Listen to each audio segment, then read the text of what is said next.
বাজে এখন সকাল 8:30। ছেলেকে দিলাম 1 গ্লাস বর্নভিটা আর 2টো বিস্কিট। ও এটা খেয়ে চলে যাবে কোচিং। ওর তো রবিবার সকালে পড়া থাকে।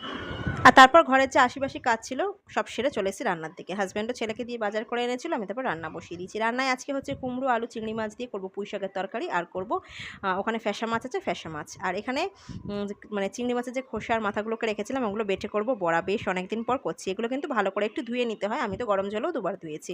তো এইসব তো অনেক পুরনো দিনের রান্না। কিন্তু এইসব রান্নার কাছে কিন্তু মাছ মাংসও ফেল। তো এখানে মাথা আর খোসাগুলোকে ভালো করে বেটে নিলাম।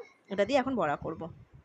ফ্রিজে আগের দিনে খানিকটা মাংস রয়েছে। গতকাল যে জলপাইয়ের চাটনি করেছিলাম, মানে আমড়ার চাটনি, সেগুলো সব রয়ে গেছে। তো আজকে এই মিলিয়ে মিশিয়েই হয়ে যাবে। তো দেখো বড়াগুলো কিন্তু ভাত মানে দুপুরের ভাত অবধি আর ছিল না, গরম গরম হাতে হাতেই উঠে গেছে। আমার বর ছেলের তো এইসব ভীষণ প্রিয়। তো এখানে পেঁয়াজ কুচি, লঙ্কা কুচি, হলুদ, নুন, ময়দা সমস্ত কিছু দিয়ে ভালো করে মেখে নিয়েছিলাম। তো হাজব্যান্ডের জন্য একটা মাছ ভেজে নিলাম। আর এখানে পাশে আমার চিংড়ি মাছ দিয়ে পুঁই শাকের ঘন্ট পুরোপুরিভাবে রেডি।